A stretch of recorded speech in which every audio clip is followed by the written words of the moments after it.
Yes, good evening, everybody. I hope you're all doing well. Welcome back to another show. Big up to all. Before we start, please let me know if my audio is all right because I was messing around with my microphone and yeah, I don't know if it's echoing. So just let me know in the chat. Big up ends in the chat as well. You're doing well, man. Tune is cold. He says, big up ends. How you doing, man? Ends, if you want to come on and chat Liverpool stuff with me, you're more than welcome, man. I'll throw you the link if you want to come on over have some Liverpool chat. Big up Lee in the house. Hope you're doing well. Captain Sal in the house as well. Captain Salps. Big up John, Matty. Yeah, I'll send you the link, man. I'll send you the link. Big up, keep it level, Aaron as well. Big up Colin in the house. Big up everyone. Hope you're all doing well. Chaz as well. Let me just get this. Let me get this invite to ends and let him finish his dinner, and then we should see ends, man. The one and only. And do it now, man. Don't rush, eat your dinner, man. I'll send you a link so you can come on and have some little chat with myself. But yeah, big up. There's a link sent to you. Yeah, I hope everyone's doing good, though. Thank you all for being here. I do really, really appreciate it. Apologies for the internet. I don't know what's going on with the internet right now. I do have an infinite cable plugged into my thing, so it's probably the kids nicking all the bloody juice at the moment. But big up to everyone. Yeah, we're going to talk about Liverpool transfers today. There's a lot of chat going around social media that Liverpool buying this player, Liverpool buying that player. Who knows if any of it's true?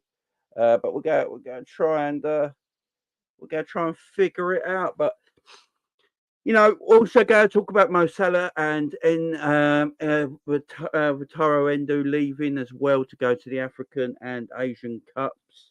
Won't be back till maybe February especially for Endo. Salah may be back before that. And the title running. Liverpool are in a title race. People might not like it. But Liverpool are in a title race right now. Man City winning yesterday, but not looking convincing at all. Yeah, loads of chat about. Look, but let's talk about these transfer rumours that are going around at the moment. Massive transfer rumours going around, and it's very hard to know what is a legit transfer rumour these days and what's just pie in the sky. Usually Liverpool are very good at keeping players close to their chest, who they go buy, who they go sell, what's going to happen in the transfer window. But obviously, Liverpool in this January, there's a lot of chat about Liverpool buying people. A lot of chat about Liverpool going in for players. We can't win this. We can't. Some people on social media seem to have an oracle. They seem to be an oracle and they can see the future. And, there's guarantees. This is my favourite thing. There's guarantees. There's a certain big, Liverpool fan on Twitter that tweets every single day. I think we all know who it is, yeah. And basically, he's guaranteeing that Liverpool will win the Premier League if they buy A, B, or C in January. And if they don't, FSG are disgraced for not buying them. And that's it. He says it every single day. Yeah, every single day. And there's a lot of Liverpool fans who think the same. And I'm not one of them Liverpool fans because I don't think it's got to do everything with the owners. I do think Jurgen has a lot to say in what happens in the transfer market and if he's happy with certain players. Look, if Jurgen's happy with his midfield options of Szoboszlai, McAllister, Wataru Endo, Thiago, Stefan Bajcetic, Gravenberch, Curtis Jones, and Harvey Elliott, why would I, how can I blame the owners if our manager is happy with their midfield options? And I keep saying it, Liverpool have the best midfield in the Premier League as a combination of players. Maybe not the best, Arsenal maybe have the best midfield three on paper that play week in, week out. But if you look at squad depth, I'm telling you, I think Liverpool got it. It just won't It just won't show this season because, you know, Liverpool fans don't like to admit things. Liverpool fans don't like to admit things. Liverpool fans like to be the underdogs and not to admit certain things. You know, you can't have this. You can't be the best. You can't have that. You know, how can it be? How can we have?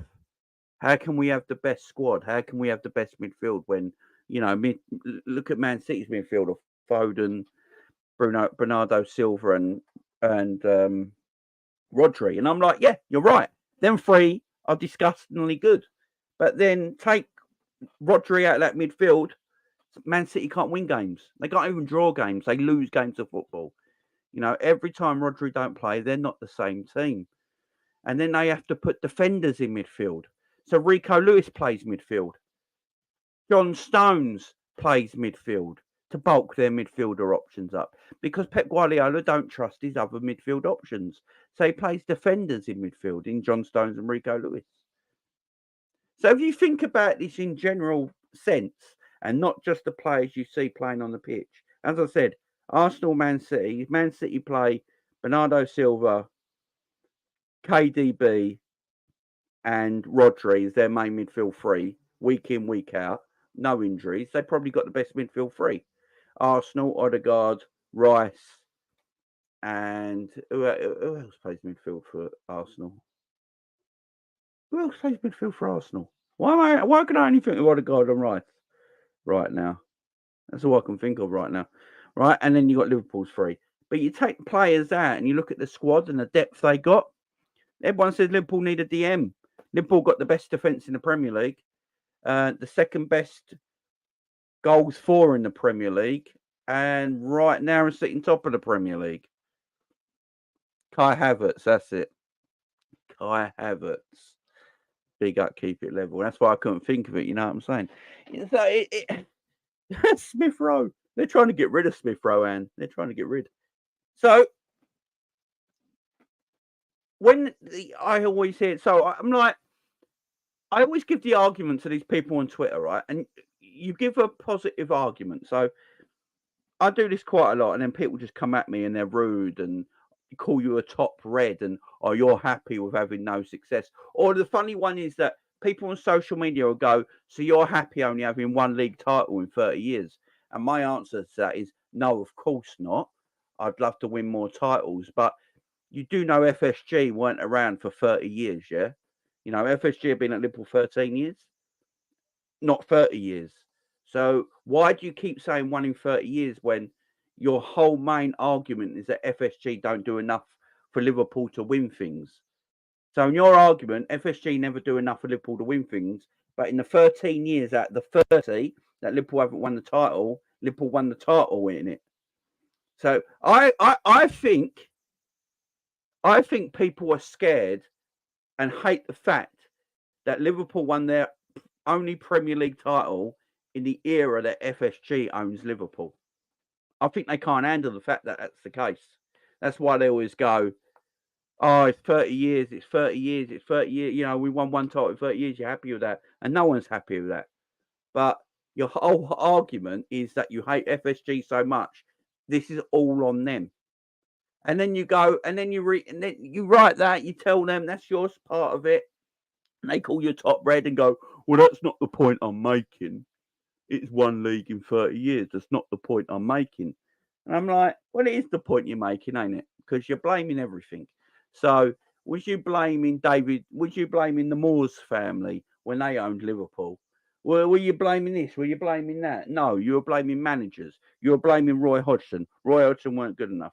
You were blaming Kenny Dalglish when he came back. You were blaming Brendan Rodgers. You were blaming Gerard Houllier. You were blaming Rafa Benitez. Yeah? Look at the team Rafa Benitez had. Didn't win a league title. We have Mascherano, Alonso, Momo Sissoko, and Steven Gerrard in our midfield. We have Fernando Torres up front, one of the best strikers in the world at the time. We have Papo Reina in goal, who was a tremendous goalkeeper back then. You had Hippier, Carragher, Agger, Risa, Steve Finnan. You had these quality defenders at the back. Didn't win fuck all. Who you blame? You blaming the owners back then? It's just It's just madness to me. It's just madness, and it's many people without faces that it's easy to write all this down, but you had Arbeloa. Yeah, Arbeloa's a player as well. Roy Evans had a good Liverpool team. Roy Evans brought through, your Fowlers came through at that sort of time. Your Michael Owens. He bought Patrick Berger, who was amazing. Jamie Redknapp's of this world. Liverpool had good players, man, but never seemed to win things. And then FSG came along, and Liverpool won every trophy there is to win. And I think these people hate that fact. Yeah, we never won multiple trophies. Liverpool never won multiple trophies, but the fact is, Liverpool under FSG won everything and were probably the kings of European football for a couple of years. Yeah. So I'm not sitting here sticking up for FSG. It's the whole argument of one title in 30 years or one title in 33 years. It'll go on. But I'd like to ask people, what do they expect FSG to do against the money power in Manchester City? What does everyone want to do? Like, literally, what does everyone want to do about it? Because if it comes out City had cheated and it's 115 charges and they're guilty of, say, 40% of it, then they're still cheated and conned people out of titles that they don't deserve. Then you look at it and think, no, FSG have actually done a decent job. If it weren't for Man City's cheating and gaining an advantage illegally where they shouldn't have been gaining advantages, Liverpool have had multiple titles. Is it FSG's fault? Is it FSG's fault that Liverpool finished on 97 points in the Premier League, but Man City won the Premier League by 98 points? Is that FSG's fault? I need a question, because I just think that's just bad luck. I can't blame FSG or Jurgen Klopp or all the footballers or anyone in our team or associated with Liverpool Football Club for not winning the Premier League with 97 points. There's no one to blame. That's just unlucky. Then we go through that quad season when Liverpool go for the quad and are going against everything. They're going against the might of Real Madrid. They're going against the might of Man City's in this world. And they're going for everything. And they get to the final of every competition you can physically play in and take the Premier League title to the last day of the season. Whose fault is that? No one's. It's just bad luck. I can't blame the owners. I can't blame the manager. I can't blame the players. Who are we blaming? So Liverpool, when they make this argument, FSG won title in 33 years, and you come back with these arguments and they go, well, if FSG back Klopp a little bit, we'd have multiple titles by now. And then I go to them, well, look at the times we were challenging under FSG. We got to world record points, but you can't blame FSG or Jurgen Klopp for finishing on 97 damn points and not winning the Premier League. You can't blame FSG and Jurgen Klopp for finishing on 92 points and not winning the Premier League. It's just hard luck, and it's the way it is. It's the way it is. Man City are going for 4 league titles in a row. 4 league titles. It's not just down to Liverpool. It's down to people like Arsenal, Chelsea, Man United, Newcastle. These teams have got to start putting pressure on. It can't just be down to Liverpool Football Club all the time to save English football. Everyone else has got to wake up. Liverpool have been around for like over 100 years and they've got 19 league titles. So the way people talk is like Liverpool should win the league every year. But if Liverpool Football Club have been around for over 100 years, so 124 years, and they've only won 19 titles in 124 years. So that tells me Liverpool are not guaranteed to win the title every fucking year. And what all this brings me on is to the transfer market this January. It's where it brings me to. the transfer market this January. Now, if I look at our squad, I've said this time and time again, Liverpool had the best transfer window this summer. Liverpool had the best transfer window in this summer because they got rid of the old guard and they brought in the new fresh blood that they needed to do. How many teams do you know, seriously guys in the chat, how many teams do you know that can sell and get rid of their whole midfield, that understand and play to the Klopp way for all these years? Get rid of all them, yeah, and then bring in a fresh new midfield and you're competing for the top of the league in one season. How many teams can say, how many times do you see a team go, hang on, I've got to respect that. I've got to respect that. Liverpool got rid of their whole midfield that have played under Jurgen Klopp, understand the way Liverpool play, are leaders in the dressing room, big egos, big characters, big players. He's got rid of all of them in one window, in one summer, brought in fresh blood, and are somehow top of the Premier League. And people, I think this is going past people's minds. I don't think people are thinking. All these people are just talking about, oh, we need this player, we need that player, win the title. But they're not sitting down for 5 minutes. They're sitting on their head. This is what people are doing. They're sitting on their head. They're not thinking. They should actually be tweeting out and supporting the club and going, do you know what? I don't know how this club have done it, but they got rid of all this midfield that have won everything with this football club under Jurgen Klopp. Understand the way Jurgen Klopp likes to play. Integral to what Liverpool have done in the years that Liverpool have been winning things under Jurgen Klopp. And you get rid of all them, and you bring in a fresh new midfield. And in that same season, you're competing for a Premier League trophy. That's an amazing feat. That's an amazing feat on its own. And Klopp's doing a rebuild. I'll give it to Klopp.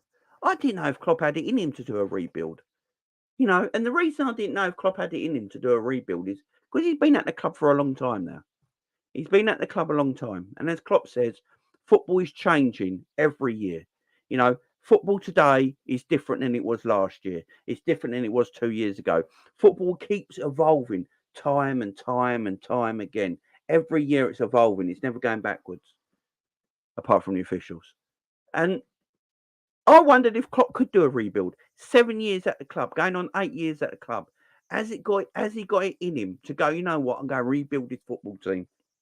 We're going to get back to the top. So I hold my hands up. I'm man enough. There's got to be people that pretend they didn't say it. But I'll be man enough and go, yeah, fuck it. I apologise. Klopp's doing a rebuild. Big up to the German. I'll support him all the way. At this moment in time, he is seeing through a rebuild of this football club. And we're in every trophy. We're in every trophy. So, I put my hands up, man. I'll put my hands up. He's doing this rebuild. You've got to put a lot of praise on Jurgen Klopp. You really do. Even the biggest Jurgen Klopp doubters, you've actually got to give him a lot of praise because he's somehow getting this team competing at the top of the Premier League by shipping off a whole midfield and buying a whole new midfield in the same transfer window. Not over 12 months, not over a period of time, over one big up ends. I've seen a bit. Over one window, over one summer, a 3-week window almost. We got rid, bought in, they had a little pre-season, and now look where we are. I've got to give that to the manager. I've got to give that to the manager.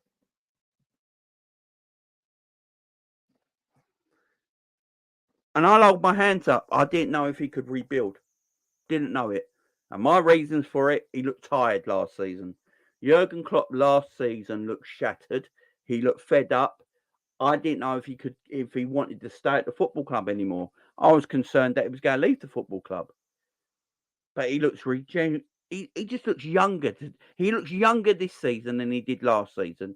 He looks like he's got he looks like he's got his mojo back. He looks like he's got his love back, and and something's happened behind the scenes, in my opinion. Something between the club has happened behind the scenes. Either Jurgen's got promises that the club are keeping now, and he's happy about. Something's happened though, and he's got fresh players now. He's got this. Anfield's built up now. It's 61,000. So he's seen this Anfield Stadium be built up to 61,000. Under his helm, we got a brand new training centre now at the AXA Training Centre, where the youth team and the academy players and the top players all play together. He can oversee the academy. Look how good the academy's getting now. We had concerns over our academy. Now I'm seeing players coming from our academy are like, whoa, quality. We're building through. Look at Kwanzaa. The man's a machine. And we got other players there, Clarkson and Clarkson, Lee Clark, Connor Bradley. We've got players coming through that have got potential as well. And they go, I think Klopp is overseeing this. And I've got to hold my hands up and say, yeah, big up Jurgen, man. Big up Jurgen. You're doing a massive job at this moment in time. And may it continue. But I think we were right to criticise Jurgen last season. No matter how well he's doing this season. Last season, I think we were still in our right to criticise him because he was not great last year. But this year he's come back. He's rebuilt a midfield in one summer that he's not getting enough praise, in my opinion. You look at Chelsea Football Club, they're trying to rebuild their team every bloody year, and they're 12th in the Premier League right now. Liverpool rebuilt their midfield in one summer and are competing for a title. That's the difference. That's the difference of a better run football club. Liverpool might not be the most well-run football club, but they're a better run football club than a lot. Look at Man United last year. Man United finished in front of Liverpool, yeah? And then look at the difference in 1 year. Look at the difference in a few months, yeah? Liverpool, FSG might not be everyone's cup of tea, and I understand it. I really do understand it, yeah? I get it. But we're a better run football club with them than without them, in my opinion. Sometimes it's better the devil you know than the devil you don't know. And that's what I'll always say. Unless we're going to sell our football club to basically a state like Man City, where money is no option and you can do whatever you want, that's the only time probably I'd want to sell our football club. And now, I just feel like we're well run with them. Look at the commercial success of the football club. Look at the stuff behind the scenes. Look at it. We've got Anfield being built up, the new training ground. Look, some people will go, yeah, but the owners didn't pay for that out of their own money. Okay. So some other teams that are state owned are paying for things out of their own money. And at the same time, we also don't know where that money's coming from. Yeah. And that's the problem with the world right now, with these big state owned clubs. We actually don't know where the money's coming from. Yeah. I'm not going to go into that sort of detail because I won't get monetized. But everyone knows what I mean. Everyone knows what I mean. So, but under their guardianship, under their ownership, we've got Anfield, the biggest it's ever been in over 50 years. It's looking great again. The surrounding area around Anfield is being built up. Unfortunately for that house in Row, I can't remember if it's behind a cop. I can't remember what stand it's behind.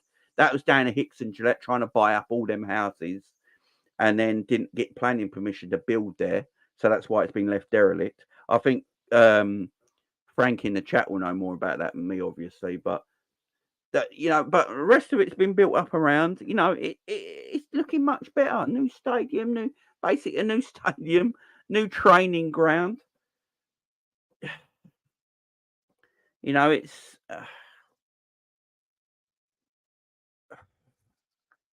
I just don't. Is it the is it Sir Ken Dalglish down? Big up Eunice. Big up Alexander in the chat as well.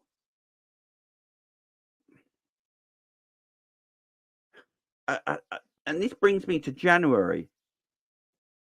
Now, what do FSG need to do in January? What do Liverpool need to do in January? Now, I was one of the only football content creators, I've probably Enzo's as well and some others, that were talking about, and I've been talking about this since August. You know, everyone who follows me on my channel right now will know I've been saying this since August, that I've said it on multiple channels. When I've gone on Frank's channel or Enzy's channel or G's channel, whoever's channel I go on, or Sam's channel, whoever, James Redmond's channel, all these channels that I've gone on, I've said the same thing time and time again. Liverpool this season do not need a DM. They don't.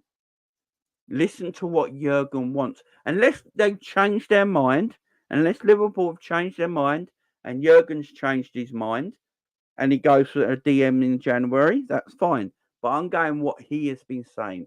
He wants a front-footed DM. He wants a DM that can move with the ball, that can pass with the ball, that can break the lines. A front-footed DM. He almost wants, like he said that football's evolving.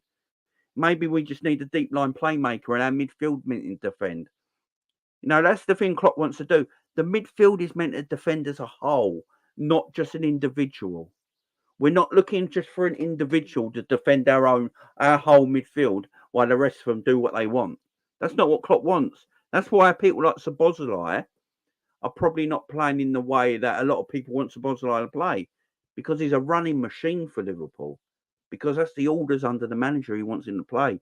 Because he wants the whole midfield to defend as one, become as one. Obviously, with a DM in your midfield, it helps you in areas where if you do counter press, you know, and you want to take more men forward, and you've got a DM there who knows his job, you can leave them back there to clean up. And that's why Liverpool in the last few games have looked decent, because and with more balance, because Endo has been playing in that position, and he gives us more balance in that midfield because he's a natural DM. I think McAllister's been good for Liverpool in that position. You know, I know he's not eye-catching or anything like that, but I think the last few games before he got injured, McAllister was starting to step up a little bit, and he looked like he was starting to understand the role Jurgen Klopp wanted him to play, and he started to embrace it a little bit more. And then, unfortunately, he got injured, and that's curtailed it at the moment. And then you got Stefan as well. You know, Stefan is well liked by this football club. You know, many times we've been hearing this season already, things coming out from the club is that they don't want to block Stefan's pathway into the first team, which I don't know if it's true or not, but there's obviously a lot of love and admiration for Stefan Bajcetic. They obviously really rate him. You know, if you look at it this season, I think Klopp's looking at it right now. It could all change with the January window, but I'm just going with my feelings right now. It looks like to me, looking at the club, looking at what Jurgen says, listening to what Jurgen says, is that he looks happy with McAllister, Endo, and Stefan as his three main DMs this season. Then he's going to have Thiago's in training now, so hopefully Thiago comes back. So I think Thiago, as much as we take the mick about Thiago and his injuries and his hologram and all that, obviously we all rate him as a footballer. And obviously Jurgen really rates him as a footballer as well. So we've got Thiago come back. You know, you got Trent inverting from a right back position into midfield. You've got Curtis Jones, who's playing really well. You got Harvey Elliott, who's a really good squad addition, a good sub addition, who's playing really well. You got Szoboszlai, who's only going to get better in this Liverpool team. He's going to be in and out.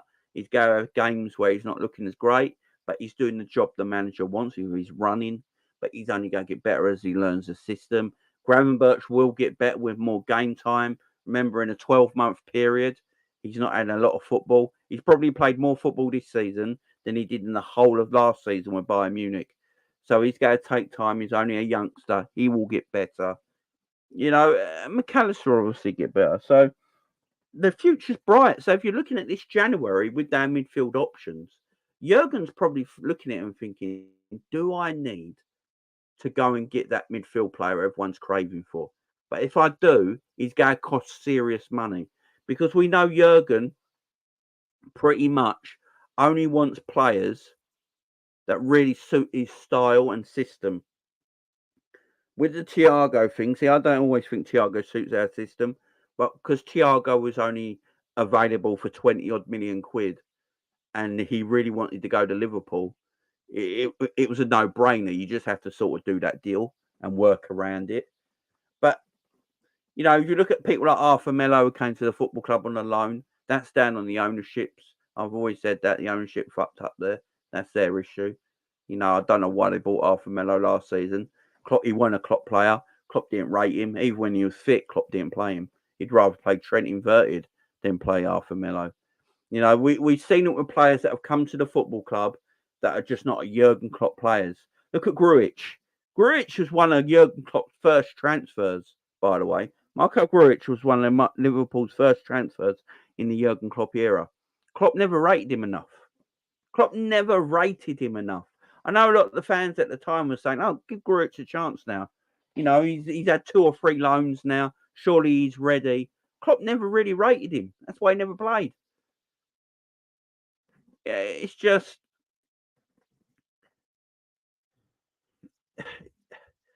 get the player Jurgen wants. So if Jurgen wants a DM, but he's not available this January, then don't buy one. That is what I would say. If Jurgen still wants a certain defensive midfielder and he's not happy with what he's got right now, but he's willing to wait, then I'm willing to wait as well because I'd rather Klopp get the right player in than the wrong player every day of the week. So if Klopp feels like he can go this season with the players that he's got at his disposal right now in that defensive midfield area, then go with it. But if he wants to get one in the summer when he thinks he's got more opportunity to get the one he wants, because I don't want Liverpool to get a. Look, there's a lot of talk Liverpool in for Calvin Phillips. I do not want Calvin Phillips at my football team. I'd rather stay with Wataru Endo. I really would. I don't know about you guys in the chat. Let me know in the chat who would you rather have. Would you rather keep Wataru Endo as your DM right now or buy Calvin Phillips? Because I'd rather keep with Endo. Because Endo's getting up to speed of the game. It looks like what he's known. You know, I don't know what you're going to get from Calvin Phillips. Calvin Phillips is 27 years of age, but he looks older than Wataru Endo, and he's 30. Endo is more fit, physically fit, than Calvin Phillips ever will be. You know, I don't want Liverpool to go and go and get the wrong choice of player in.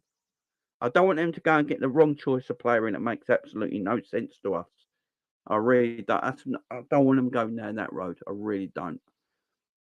So if there's no DM available this January that Klopp can go and get because of financial reasons, look, this is one thing that people will say about FSG.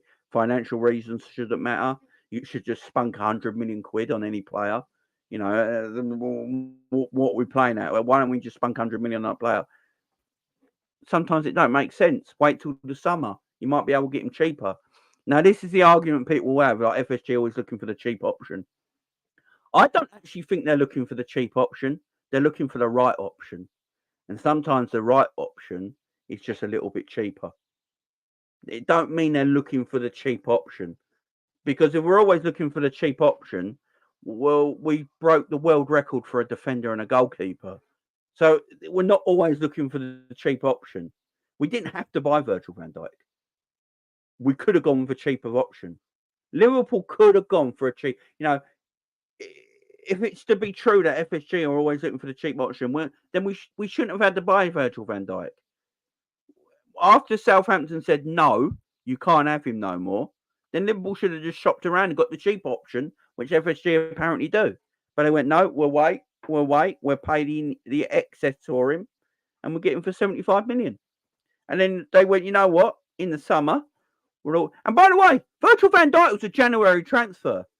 Apparently, there's this weird rumour going around that FSG don't do business in January.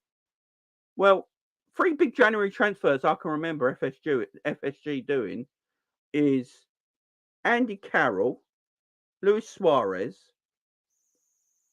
Virgil van Dijk, Cody Gakpo, Luis Diaz, they're all January transfer signings. Every single one of them were January transfer signings. So this myth that Liverpool won't do January, FSG won't touch January transfer signings. It's an absolute. It's an absolute. Didn't Coutinho and Daniel Sturridge coming in January as well? Didn't Brendan Rodgers buy Daniel Sturridge and Coutinho in January as well? So this myth that FSG don't buy in January, it's got to stop. It's just an absolute bollocks. It's just so yeah. Coutinho, Sturridge, Suarez, Andy Carroll, Gakpo, Luis Diaz, Virgil van Dijk. These names are just the ones on the top of my head I can remember under the FSG era that Liverpool bought in January that changed our seasons around. Look at that. When we bought Luis Diaz, now what I think of Luis Diaz right now. When we bought Luis Diaz in that January, he helped us maintain the quad run. There's no doubt about it. Luis Diaz came in that January when we were fighting for every trophy, and he helped us carry on that run. Yeah. So all this myth and lies that people like to spread on social media and on YouTube and all that FSG don't buy in January, it's just codswallop. If there's a player there, Stephen Golker, if there's a player there, I believe the club will pay for that, buy that player. They've just got a different model to a lot of other teams. You know, what you got to look at is the model. They will buy a player. If a player is available this January, they will go and get that player this January for that position if they're available.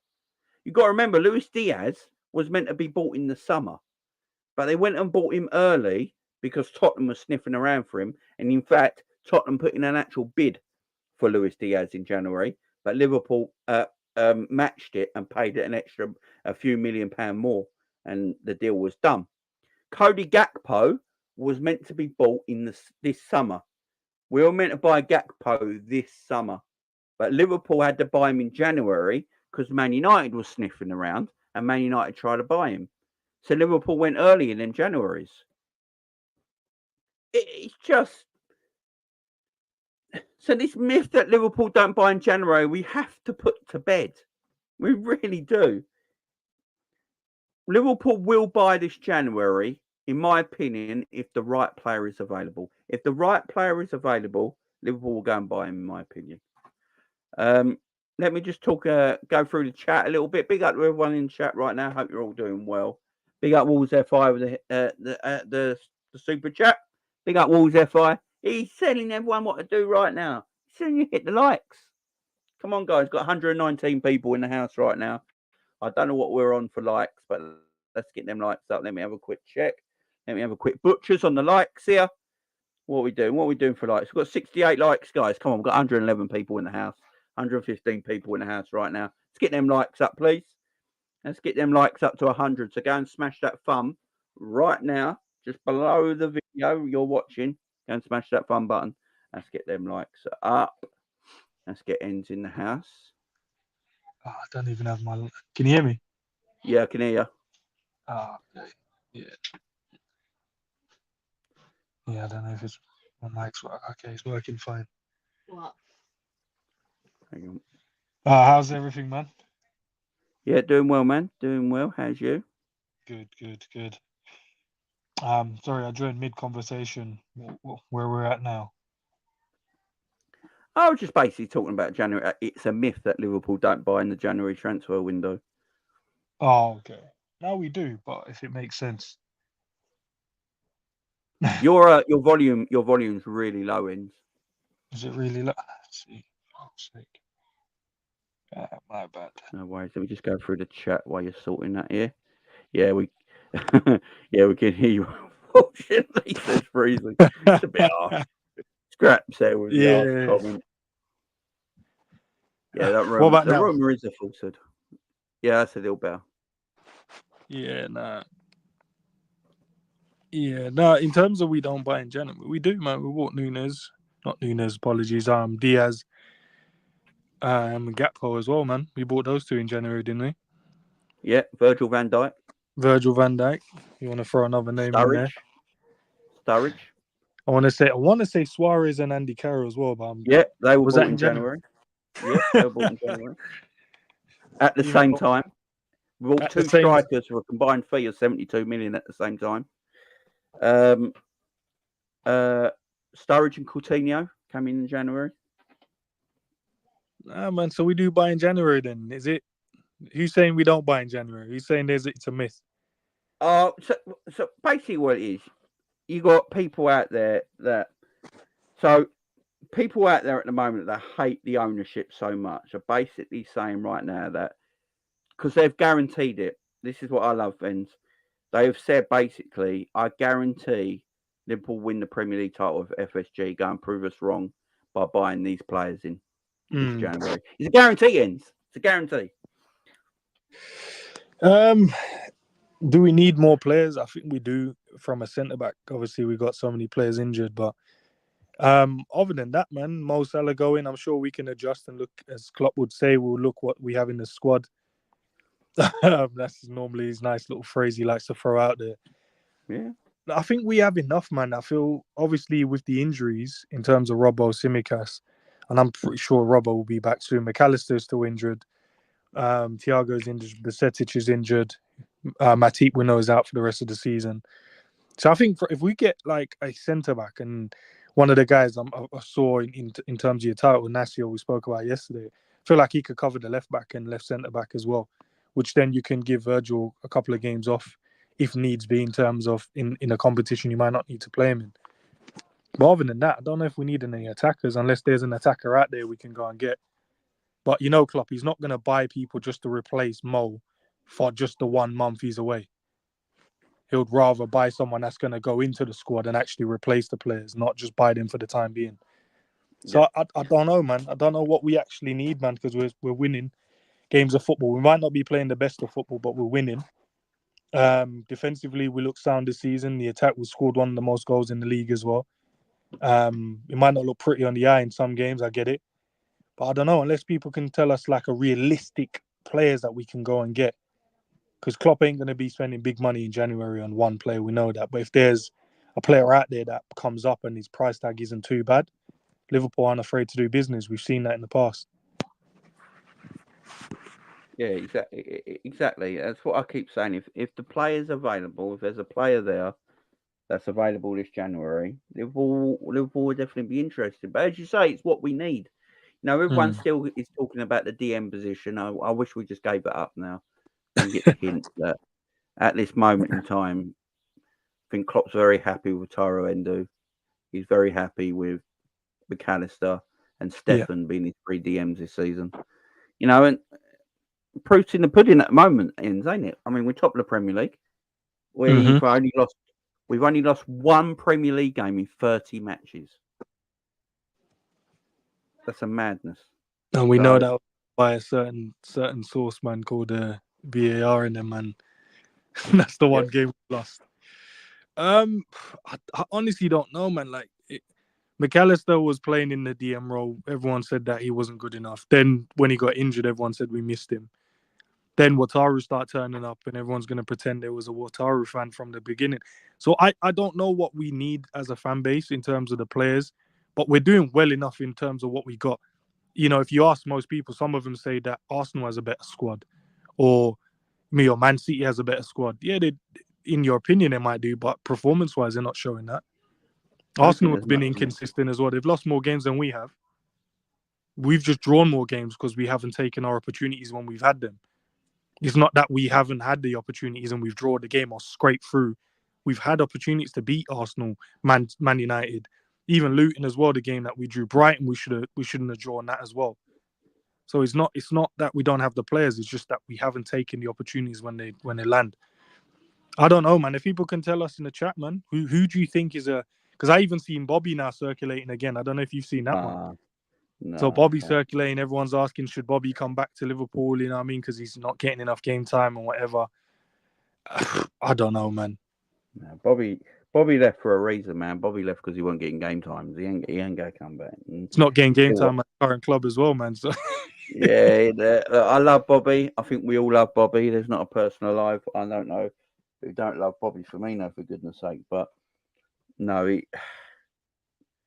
Bobby's Liverpool career is well past its best now, and I like Bobby, but no, he won't even get in our Liverpool team right now. You know what I mean? So, but the big news at the moment is the two players Liverpool apparently looking at is Antonee Robinson, is it from Yep. Fulham? From And Fulham. how do you say his name? Is it Inchao? Oh, Inacio. Inacio. So it's Goncalo Inacio. His name is. Inacio's it is the one at the moment. So there's no. I've been reading some news about this all day today, and many people, what I've been reading is saying that Inacio looks like he will be leaving this January, and Liverpool and Arsenal, Man United are the three people in the Premier League that really want him. Okay. In our defence, and so we've got obviously Virgil, who's just head and shoulders above everyone at the moment. You've got Joe Gomez, who is in amazing form of his life right now, in my opinion, and he's been amazing all year. You got Konate, who maybe dropped a little bit of form in and then, but he can have massive moments like the Arsenal game where he just looks out of this world.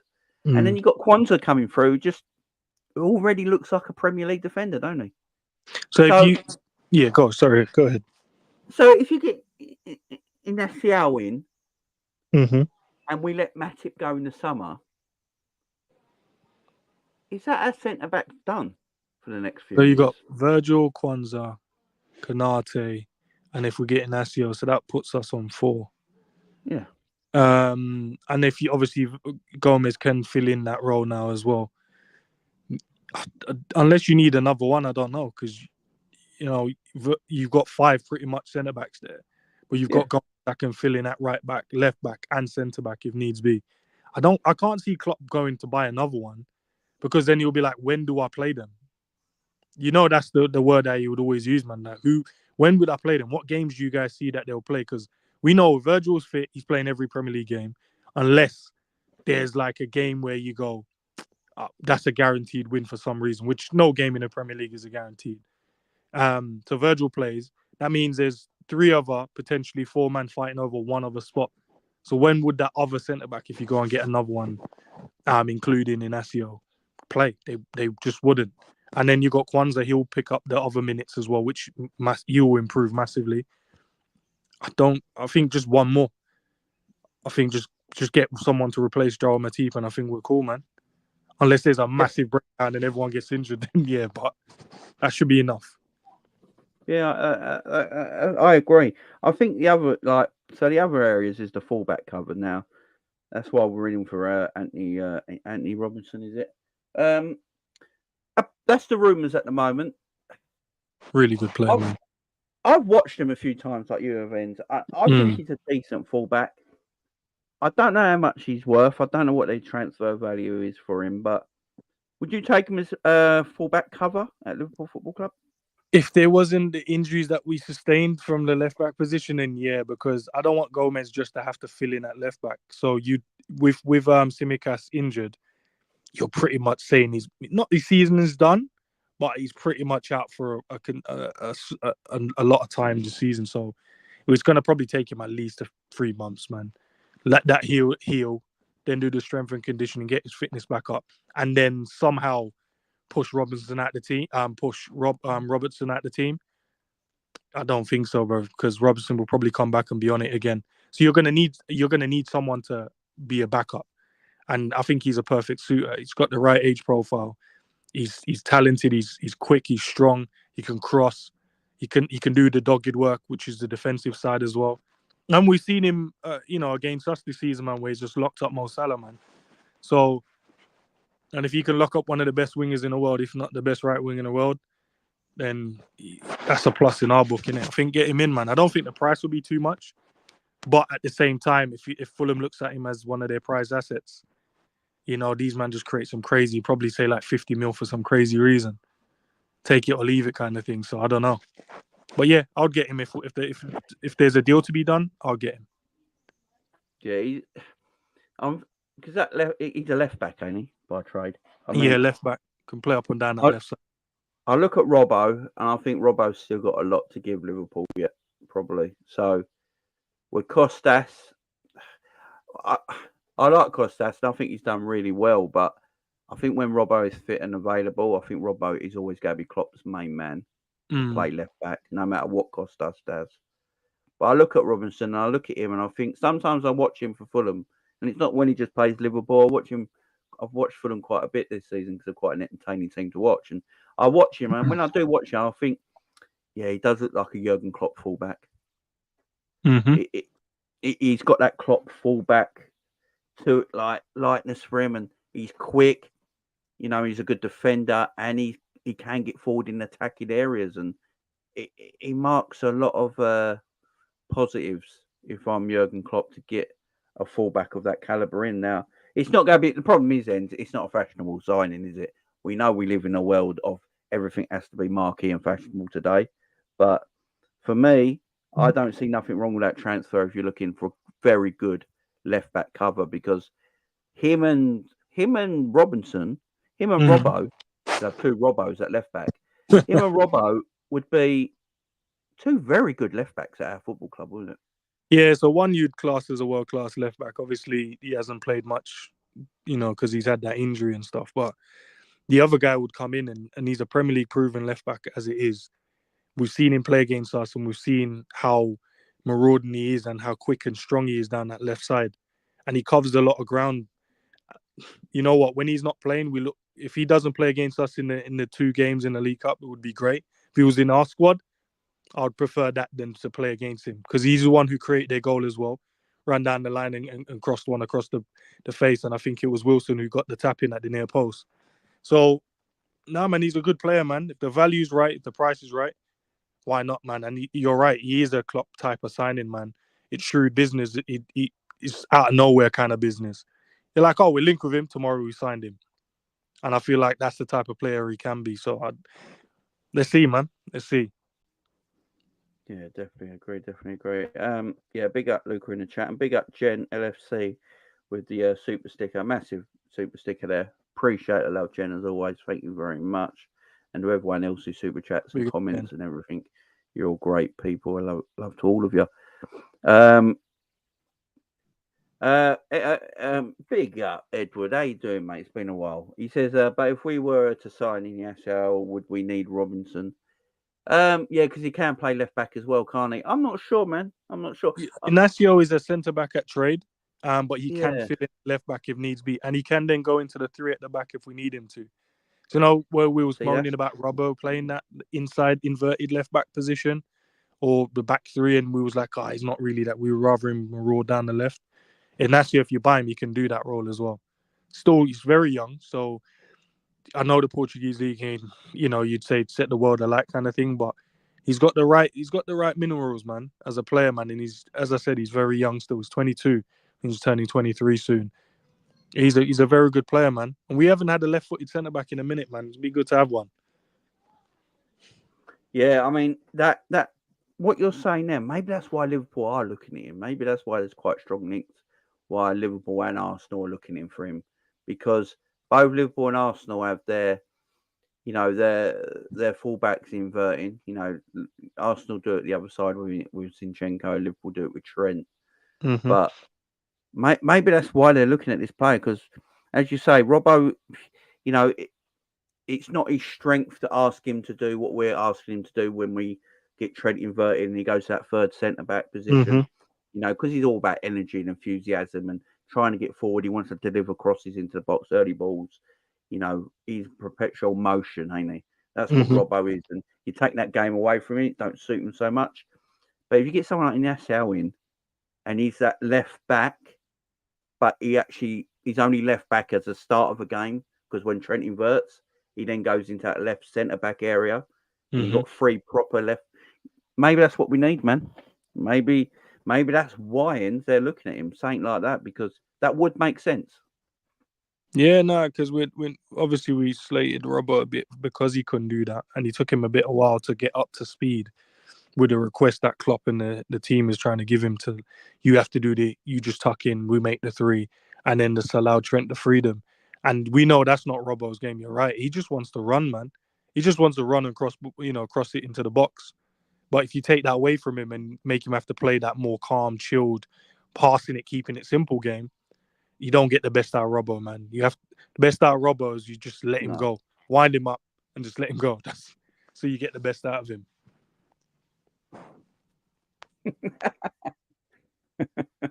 Winding up and letting go. Yeah, you're right though, man. You're spot on. I mean, I don't know if that's what the business we sound like we're going to do is a defensive buy this January. Yeah, Daz, put Luca's chat in the link in the chat, man.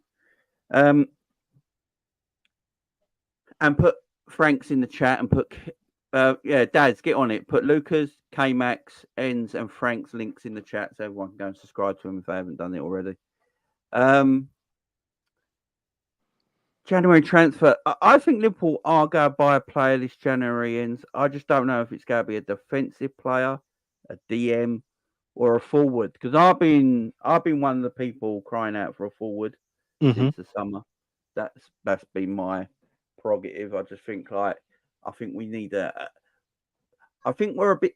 My whole thing is that we've lost just that bit of pace in our forward area that, because Salah's not as quick as he used to be, which is fine. He's getting older and he's changing his game a little bit. So he doesn't have to rely on pace.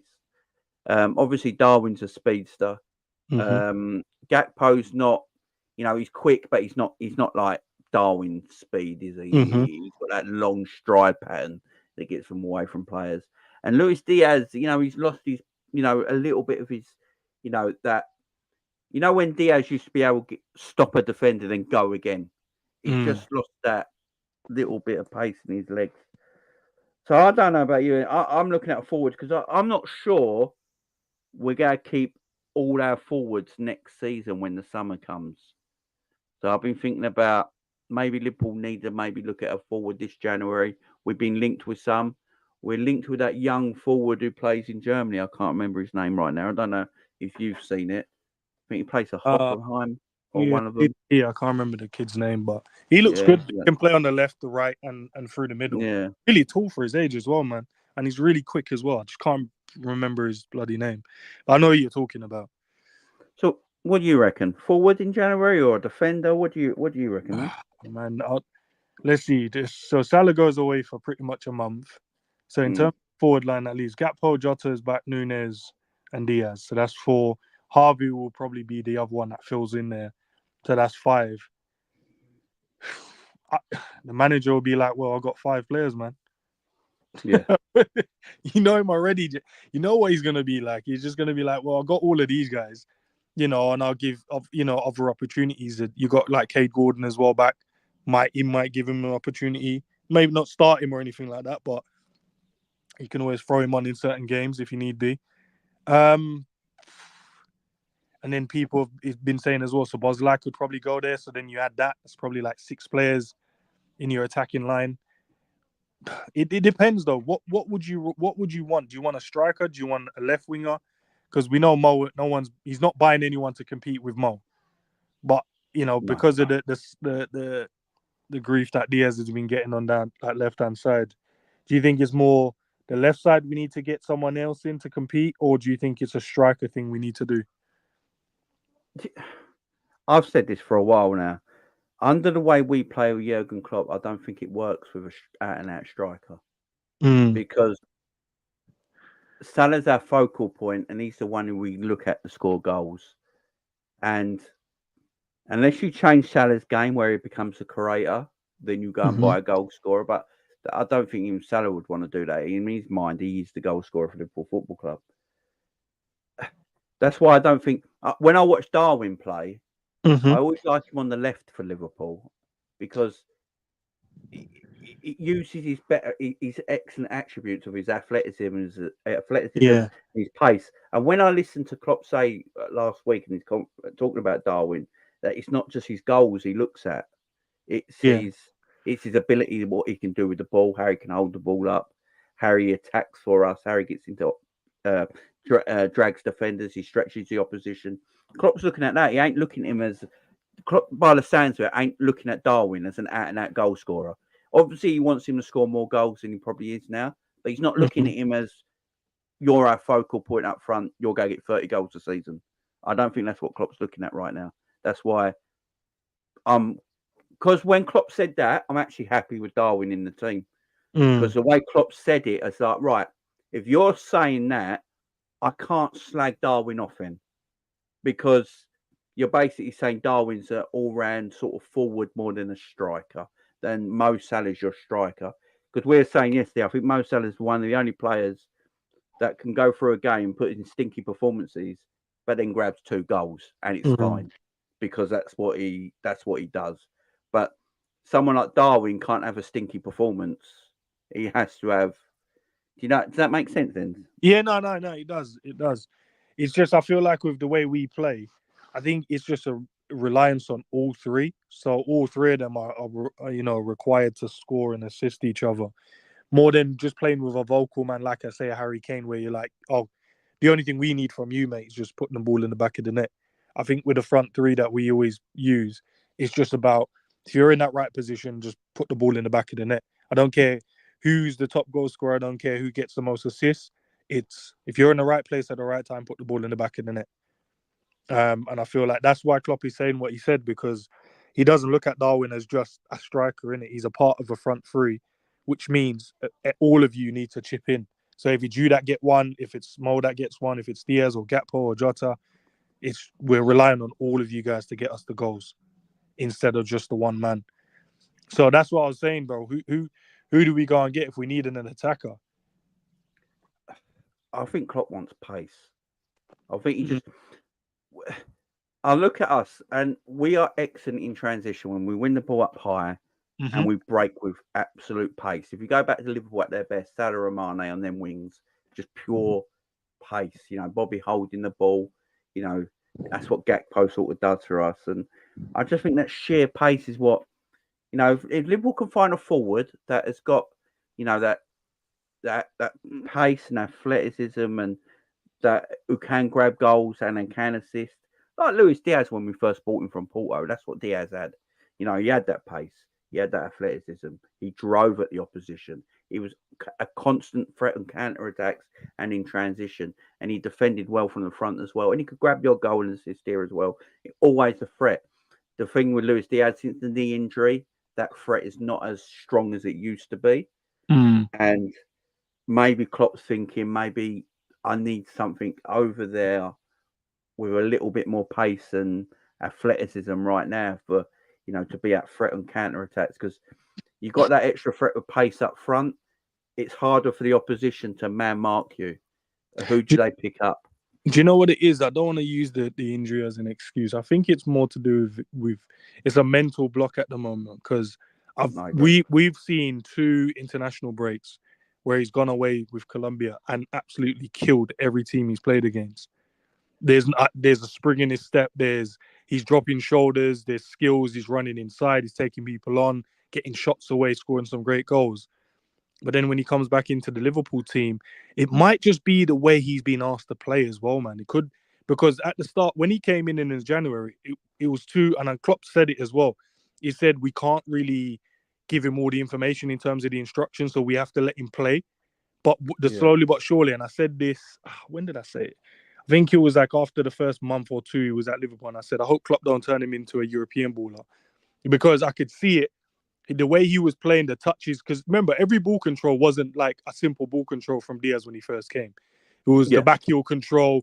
He was trying to chest it, hold it on his chest for ages, bring it down, little kick-ups. But now he makes him play within himself. And I'm not trying to blame Klopp. I'm just trying to say this, the way we want to play, it takes away a lot from the guys that have the flair. And when I see Diaz play for Colombia, they probably say, no, go and do your thing, bro. Do whatever you want to do. And that's when you see the imagination come alive, when he's just trying random stuff. And he hasn't lost it. I think it's a mental block, and also I think it's a tactical thing as well. But yeah, I don't know, man. It's just because he hasn't. I think he's got 3 goals and maybe 1 assist this season so far. Might have been slightly more in terms of the GAs, but yeah, I want him to go back to the way he was playing and just give him the freedom. I don't think Diaz is a player that you need to shackle and give him instructions. I feel like he's a player you just have to go and do your thing. But then at the same time, you can't then have Mo with no shackles on and then Diaz with no shackles on. So it has to be someone. The problem is because Mo gets the most goals, the other guys have to then suffer in terms of the shackles. And this is why I was saying on my stream yesterday and today, I was saying I can't wait to see what the team is like when Mo is not in it. We've seen it before, but not with these crop of players. So I'd love to see does Klopp allow them to then, because now you don't have the freedom of Mo, do you give the freedom to maybe Diaz now? And then the other person on the other side then gets the more controlled tactical positioning where you have to just pick up certain areas. So I don't know. I just want to see it. I just want to see how we play. See if Diaz is better once Mo is in the team, and maybe does the instructions change. Yeah, I mean, you are like Diaz is a street baller, ain't he? That's what he is. Like a lot of these South Americans, and yeah, maybe we are making a bit of a European winger. But it's such a thing in football now. Football is all about systems now, ain't it? It's so system driven because the results mean so much now financially that it has to be system based. So you get rid of that flair a little bit. Mm-hmm. I think Diaz with the mental thing, I think you're correct. I think Virgil went through the same thing after his injury because when he played for Holland, he still looked like the old Virgil at times. He came back to Liverpool and was like, what's this happening here? Because the Premier League is very aggressive. It is much more, you have to, in international football, you have a lot more time on the ball. It's not as fast paced, hard hitting, but the Premier League, it's action packed and you can tell, like Virgil spoke about it, he didn't leap for headers, because he didn't trust landing on his foot with his knee. Yep. He didn't want to put too much power in passing. That's why his diagonal passes disappeared. He stopped it, yeah. Because he was just worried. And like he said this season, I don't even think about my knee anymore. And that's why he's playing the way he is now, because he's not thinking about it. With Diaz, you might be right here because he was crying after he got subbed, wasn't he? Because everyone thought he injured his knee again. And maybe that's like, and he's sitting there thinking, I've done my knee again. I can't believe this, Yeah. And the emotions come out of him. He must have been a relief. In fact, he was absolutely fine. So, yeah, maybe it is a mental break. Maybe he can maybe next year, like we just got to give him the benefit of that. He'll have the odd good game here this season where he lights it up because, as we said, he has got that talent. The talent's there. There's no doubt in that. And he'll have good games this season. He'll have some bad games because of his mental block. But like Virgil, maybe next year, just like that, Luis Diaz goes back to being Luis Diaz we all know and love. Yeah, and as I said, man, I think it's just the tactical thing, man, because Mo doesn't have the responsibility of tracking back. I think he chooses if he needs to in the team because Szoboszlai doesn't go forward or whoever plays on that right side of they don't really travel too far. So there's always two players there. Technically, even with Trent or Ibu will slide across. So Mo on his side, he doesn't have to do the track back. Mo only tracks back. If you notice with Mo, the only time he tracks back is if we're protecting a lead against a team that he knows we need the 3 points against. He'll just start doing some mad running. But if it's against a team where he knows we'll get the 3 points regardless, he won't do all that tracking back stuff. He'll run back and look like he's trying, but he won't. But on the left side, we don't have that luxury. So when the players do attack, you can see that they kind of withdraw themselves a tiny bit. There's more structure on our left side than it is on the right. The right side gets the freedom to create and do whatever. The left side is very balanced defensively. That means you take away from players like Lucho that is, a flair player. He just wants to do skills and tricks and drop the shoulder and rainbow flicks. Because that Lucho that we had was dinking the ball over Kyle Walker's head and skipping past Reece James when we were saying that those two were the best right backs in the league. At that moment, that's what people were saying. There was no one, you know what I mean? But now you can just see that he's not playing with the freedom, man. I just want to see him play with the freedom. And when you said about the knee thing earlier, I wouldn't knock it if I didn't see him go and play for Colombia this season. And I'm like, okay, so what's the difference between this Lucho and the Liverpool Lucho? Because the Lucho I'm seeing for Colombia is playing on pure vibes. He's just skipping past players for fun. And you're talking about the speed of the Premier League. If you look at the South American games, they're high-tempo games. They're not like the normal European friendlies, man. They're aggressive, high-tempo, flying into more passionate, ain't they? But he's there just doing what he does best, man. But honestly, I don't know. I don't know how long you can give him. I know that the club has said they're going to give him time. I know just fan base, we don't like to give people time recently, man. So I don't know how long you want to give him. But I just want to see now with Mo gone. Let's just see.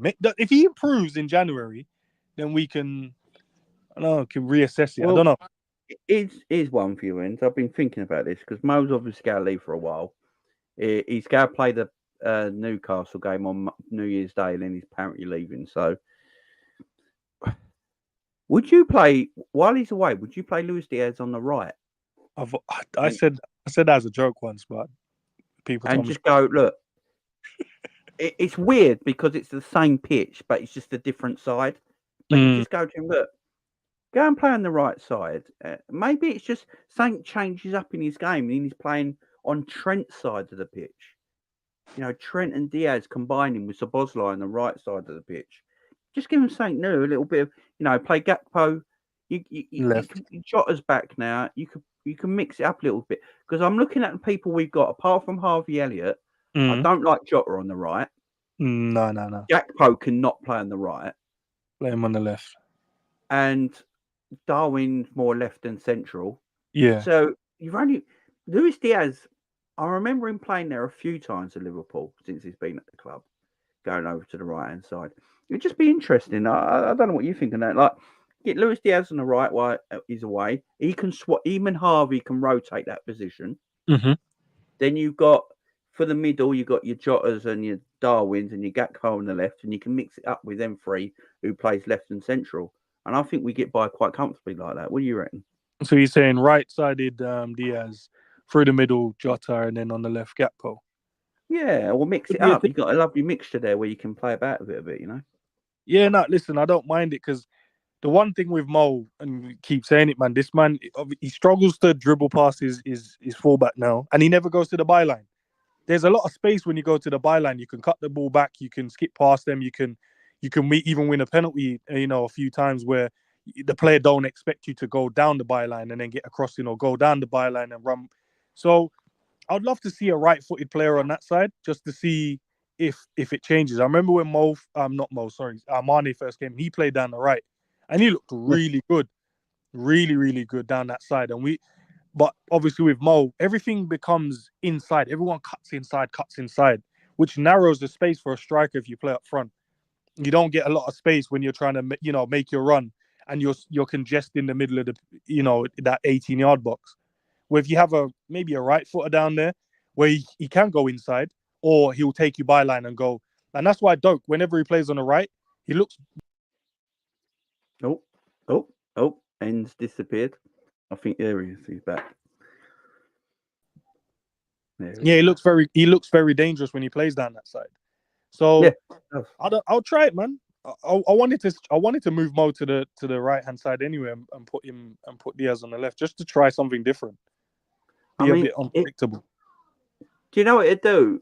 If you do play, say we play Diaz on the right, Diaz will keep the width for there because he won't cut inside as much like the Salah does because he doesn't need to get on his left foot. So he will he'll keep the width a little bit. If you play Gakpo on the left, he will naturally keep the width a little bit, which opens up Jota and Darwin to have more room in the middle. Yeah. It could work, The problem is then, here's the issue. If it works, and we're playing really well and the attacking quality is good and we're linking up play and it looks really techy and good on the eye, people will go and be like, should Mo come straight back in the team? You know what I mean? It's got to be them conversations. Nah, Mo will go back straight in. Nah, man. People already, man. Mo goes straight. Especially if he goes and kills off the African nation. He'll be like, nah, Mo goes straight back in. Don't care how we've been winning games. Mo's just like, look, you're just keeping my seat warm. It's not yours. You do know that, yeah? Yeah, like what I said yesterday, man. Mo's going away going, listen, I want you guys to win games of football, but win it and play shit, though, man. Just by the odd goal. I can't have you guys looking too good and saucing up the place the next month, and I'm not in the team. Because imagine a team just looks all saucy and sexy, playing 1-2s and scoring 3-4 goals a game again, and Mo ain't a part of that. Yeah, man. The ego Mo has, that can't run. He wants us to win, but he doesn't want us to win playing good. He'll want us to go, I'll just scrape 2-1s throughout the whole month, man. Scrape a 2-1 or 1-0 and, a couple of scary moments. But when I'm back, you guys need to know that you have to move on my spot still. Yeah. Jota, has his timing been absolutely perfect coming back? Yeah, because obviously people are crying about we don't have a striker in that. So, it's not like he hasn't played poor as well this season at times. But it's fine. Look, he's the true finisher, and he's the most clinical one off his left and right foot, to be fair, in the team. But to go on like he's the savior now because he's back from injury is crazy to me, because when he was fit, you weren't all saying to start him. He was telling Gakpo needs to start through the middle. He was saying Nunes should start through the middle. But all of a sudden, where it doesn't look like we're scoring enough goals, it's Jota the reason now. Now he's back. You're like, he has to go back in. Like anyone else, man, you have to earn your spot, man. Earn your spot back. And I'm not saying the guys up front have set the world alight, but at the same time, what do you teach someone by just saying, you just go straight back in? I feel like Kloppy's just been rotating the team good in terms of keeping everyone kind of happy in terms of their minutes, instead of just leaving man on the bench doing nothing. I don't know, but Nunes did score, Jota did score, so I was looking at Darwin's stats, and what's mad, the goals he scored for Liverpool, 60% of them have come from when he plays left wing. Was it 60% when he's cut inside? Yeah, because he gets more room for himself. Is it because he's come from that side, or he's played on the wing, or he's just? It's over when he's drifted. It's when it's like, so when we go with like a Jota through the middle or a Gakpo through the middle, and Darwin's. What I do like about when Gakpo plays through the middle with Darwin, though, they interchange. Very which good, I like, because when Darwin plays through the middle and it's someone else on the left, like a Luis Diaz on the left, they don't really interchange, and Darwin's just in his position. And when Darwin's in the central position, and you've got Salah and Luis Diaz both cutting in at the same time, it takes Darwin's space up. So when Darwin is on the left, and you've got someone in the middle like a Jota or a Gakpo, they will naturally float and move around. Which when Darwin cuts in, it gives him more space. And plus, on transition, when we've got the counter attack, Darwin is lethal when he's got the ball running at a defence and stretching them in that left-hand area. He takes up a lot of the field. I mean, whatever works. If it works, it works. You know what I mean? If it wins matches, it's the way we play. Darwin will never be the main goal scorer for Liverpool, in my opinion, while Mo Salah's at Liverpool. It's as simple as that. No, facts still. And I like what 96 Views said as well in the chat.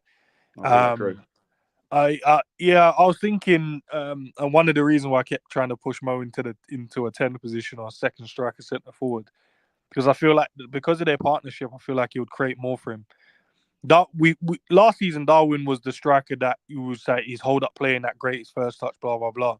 But once you had people creating for him, he scored a few goals, scored 14 goals, not as much as you'd want him to, but he still scored 14 goals regardless. But where this season we've gone, he has to be better at hold up play. Now he's becoming a more all-round player, and then now we're cussing him again, bro. So I just feel like he definitely needs someone closer to him, and he needs more room to work.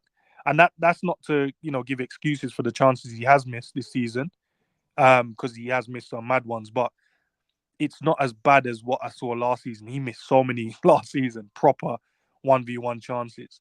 But I feel like this season he's trying to work his socks off, man, to try and be the best player he can be for our club. But he needs to be just a bit more clinical. If he had a creator just in and around him, I feel like you would get more out of him. And that's not to try and change a team or system to suit him. But if you want him to score the 30 goals a season, sometimes you're going to have to do that. Because I'm not going to look at these big chance stats that people keep saying. When I'm asking, what are the big chances? And you can't even tell me 4 or 5 of them. You're just telling me about, that's the stat you've seen. And that doesn't make sense. Because a big chance to me is a 1v1. And I don't think he's missed. What's his stat? I think it was at 20-something big chances he's missed or something like that this season. Yeah. So that means you're telling me he's at 21 one-on-one chances that he's missed. Yeah, Darwin, I ain't seen those. One thing I'll always say about Darwin, he's the forward who creates in our team. One thing I will give a positive on Darwin is that out of all our forwards, he makes the most chances for himself. He does make. He just don't finish him enough. But you know he's got it in him. That finish the other day with his side foot outside the box was a beautiful finish. He's got it in him. There is no doubt about that. That's why with Darwin, people won't give up on him because you can tell there's a player there. There's something there. There's no doubt about that. And I think Liverpool will try and keep working on it. But some people want Darwin gone and sold and all that. The problem is, if you sell Darwin, if you're Liverpool, and you sell Darwin, the issue is he goes and cooks somewhere. And then you look like idiots. That's the one, isn't it, bro? Keep telling people this. You put Darwin up for sale tomorrow, big clubs will come in for him. Yeah, they will. He's a very respected player in Europe, and people will be looking at him thinking he's up for sale. He's got all these attributes. He's that age. Yeah, I could do something with him. It'd be a big player, and that's the issue. Darwin has not got that Harry Kane finishing gene. Not all strikers have. Look at all strikers around the world. They're not all as good as finishers as Harry Kane and Haaland, but they're still very good strikers. If that makes sense. Not every striker's got that finishing gene, but they're still good in their own right. Do you know what it is? And I think it's sometimes, and that's not an excuse because he needs to fix up with some of the chances he's missed. But I look at the Darwin that plays for like Uruguay over the international breaks. It's like the same with Diaz, man. For some reason, these men just cook differently when they play for the international team. Is it the system or the style of play? Maybe he gets the best out of them. I don't know, but there must be a correlation because we had 2 international breaks, maybe 3. Correct me if I'm wrong, but I see them man go away for those international breaks and was playing cold. But for some reason, when they come back for us, the system, it just feels like there's a bit of shackle on them, and Mo's the one that gets the freedom to do whatever he wants to do. And that's probably why Mo has the most shots, most chance created, because he gets a lot of the ball, to be fair. But it'll be good to see him not in there, see if the other guys step up. And maybe I'm wrong, bro, but I just want to see it, just for my own peace of mind, see what happens. But yeah, like I see a big eyelid Liverpool saying Darwin's one short of Saka's GA this season. That is true. But the problem is, Liverpool did buy Darwin to be a striker, and Saka is a winger. So it's hard, it's sometimes a little unfair to compare, a striker to a winger, I suppose. But I do think Saka gets away with a lot. I will agree with that. If Saka's got Darwin numbers this season, everyone's slagging Darwin off, but everyone keeps praising Saka as this world-class right winger, which he ain't. He's a darling. There's no doubt about that. There's some players that I just get. Darwin could score 40 goals a season. He'd still get shit. He'd still get shit. It's just it's just the way it is right now. It's like it can't be helped. But look, apparently Darwin. So Liverpool have just had to pay Benfica 4.3 million because Darwin's played 35 games now. So it's now taken the transfer value of Darwin Núñez to 72.2 million. Big money for the big striker. There's a lot of pound coin on the table right there. There's a lot of pound coin on the table right there for a team that apparently don't spare money.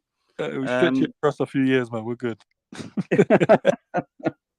But no, man. Look, I'm happy. Look, I'm a happy Liverpool fan right now. I think all Liverpool fans really are. Yes, our performances are not the best right now. I think performances will pick up. As I said, when you change the whole midfield in one transfer window, I don't expect this team to be knocking the ball about like prime Barcelona. It's going to take some time, but we're fighting in all competitions. We're in the last 16 Europa League. In my opinion, I think we should go to the final in Dublin in that. It's a competition that you look at the opposition. There's no one I fear. Especially over 2 legs. Liverpool in Europe over 2 legs are hard to beat. So, and we're in the minor European competition. I think Liverpool should put all their eggs in that and try and win that trophy. We're in the semi-final of the League Cup with Fulham over 2 legs. I fancy us easily to get to the final, in my opinion, in that competition. We got Arsenal next week in the FA Cup 3rd round, and we're top of the Premier League. Yeah, I think performances will improve as the season goes on. But right now, Renz, we couldn't really be asked for much more, could we? Nah, honestly, man, it's just one of those things, man. I think it's more the performances than the actual anything else, man. I feel like if Yeah. we were playing good in terms of the way we play football, I feel like everyone had been happy. But and I get it, man. I love football, man. So I love to see the game play in the right way. But like we said, obviously earlier, man, there's so much money in football, man. It's so tactical now. So some teams are gonna hold off, like Man United, sitting back the whole game against us. We should have broken them down at one point, but then if you man have played football, man, it's so hard to break down a team just has 11 behind the ball, and it's not 11 bums or Sunday League players. It's 11 professional players. Regardless if you think how shit they are, if they decide not to open up and you try and find space in around that, you're not going to do it. It's going to take something great, but I get it, man. Arsenal, everyone said they're the best football playing team in the country at times. Them and Man City, you'd say at times, but we went toe to toe with them, and we should have easily won that game as well. We nullified them in the second half. They had no shots on goal on target in the second half against us. That's the Arsenal team. Everyone's telling us that they're going to win the league and whatever. But I don't know, man. If we can pattern up the footballing thing, but to add some context to that, like you said, midfield is rebuild, or we're rebuilding it, so they need to get used to the team. The front line, apart from Mo, realistically, they're all new to an extent. Obviously, Jota has been here a minute as well, but Gakpo, Diaz, Nunes, they're all new. So they don't understand. And then you put in the new midfield. So Bosley, Gravenberch, Wataru, McAllister. So there's like 6 men in the team that's trying to get used to each other. And that's the main ones where the midfield to create and the strikers to score goals. So they're all like getting in each other's way at times and just trying to understand what's required and what the system is. For them to do what they're doing now, and you said it in the last show, you think they're 12 months ahead of the schedule. Yeah, they could be 12 months ahead of schedule, which puts us in a good position because in the summer, once they all have a pre-season together, we'll see what happens after that, man. So hopefully we can go and achieve something big this season, and then we'll just take it from there. Because if we can achieve not playing good and scraping by and playing some decent football here or there, and we can go and win the title, man, that'll be good, man. And then we can reassess and go next season. But if you're going to have low expectation in the first place, you can't then moan about how they're playing now because you didn't expect them to be where they are now. It is what it is, man. You can't moan now. But yeah, I agree, man. I agree. Look, it's a great start to the season. We're doing better than most Liverpool fans thought we'd be doing. Let's face it. We've got the January window coming up. It's going to be a mad month. I'm sure we're all going to do a lot of content on it, and it's going to be enjoyable in that part of it. But look, if we don't buy anyone this month, it's not the end of the world. It's not. Oh, this is terrible. This is the end of civilization. Just enjoy the run, man. Enjoy the run, and if we're doing better than what everyone thought, it don't mean we can't win the league if we don't buy anyone this January. If the right player ain't available, don't buy a player that don't suit our football club and makes us worse, in my opinion. Simple as that. Right, on that note, we are out of here. Big up to everyone joining us today. I do appreciate it. Don't forget to go to En's channel and subscribe.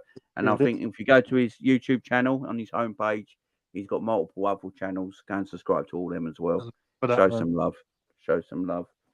Guys, we've got a busy week coming up. So we obviously got the New Year's Day game. I'll be doing a preview for that on where are we? Saturday, because Sunday is New Year's Eve. And then I'll be back Monday evening on New Year's Day night to give you a match review. And then on Tuesday, I'm trying to do a video on Tuesday. I'm trying to do the end of year, the 2023 year awards for Liverpool Football Club. So ends if you're up for that. I'm going to do like a award show of 2023 season, all the Liverpool players, the manager, and do end of year award season. So if you're up for that, ends on Tuesday. Be good to have you there. All right, nice. So yeah, they've got that in the pipeline, guys. So make sure you join us. I do appreciate it. Don't forget to go and subscribe to Ends, his amazing channel as well. Thank you for everyone for being here. We do appreciate it. Until next time, see you later. Goodbye. God bless. Peace. Bye for now. If my thing ends. Oh, I want my stream ending. Oh, that's right.